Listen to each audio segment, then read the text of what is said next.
Welcome to episode 3 of my Link to the Past remake series.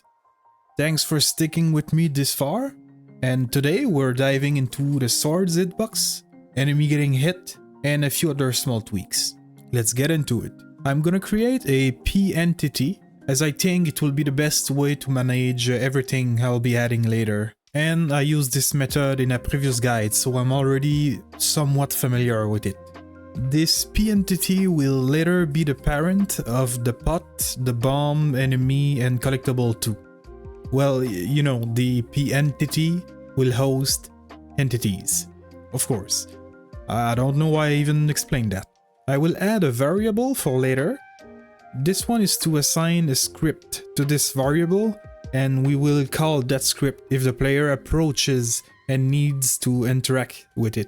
Like the signpost kinda thing in the dungeon, and making the pot liftable also.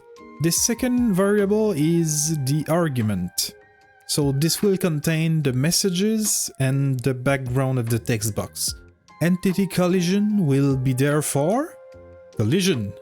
Yes, you know, if we can walk through the thing or not. I will still add this fourth variable in case I want to put an NPC that can face different direction. I also try to implement a variable to my entities to have a control over what entity have a shadow or not. I followed the guide and now my link is flickering when I face right for some reason.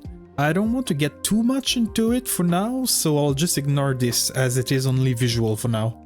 My collision layer is called Cull, so I will set this for the entity. Why I put this in room start instead of create event? Because sometime I will want some entities to be persistent. Like if I want to pick an object and want to carry it from one room to the other. Although I don't think this will be useful, as I only have a single room for the entire dungeon. But if I want to change things up later, or even for my future game, this will be there. That was a long topic, but now, hitbox. The hitbox is pretty simple to do. All I need to do is to create an invisible zone that if it collides with enemy, then it gets hit. For this, I'm gonna put this hit by attack equal -1 in the create event. This is for later to assure that if I hit an enemy, frame 1, and part of the hitbox is still inside the enemy for the frame 2 to not deal another hit. So in short, the point of this variable is to store a list of everything we hit so we don't hit it again.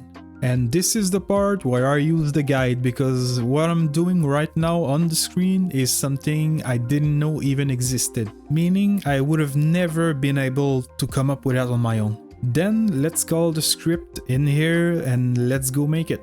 Again, in here will be some code a bit more advanced than my current skill, so I follow the guide. Guides are good as long as I understand how the code works. This basically sets up the attack inbox, creating a hit list to keep track of instances hit by the attack, then some hit processing stuff, and the final cleanup that after processing all hits, the function destroy the list.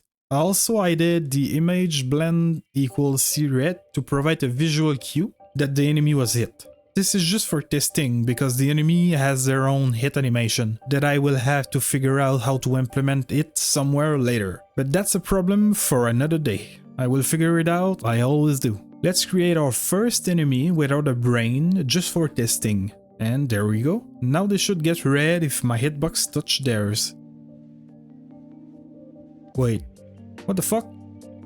Ah, I loaded a previous version where I didn't do the coding yet. My heart literally stopped for a moment. We're on the right version now. Will it work? Fuck yeah, it does. Someone told me to create something that initialize and pause the game. This will help me later to, example, start with every item. Pause the game, tell the game how much HP I have, how much magic I have, the text speed, you get the point. And that is it for this episode. In the next one I will probably put some knockback when I hit something and when I'm getting hit.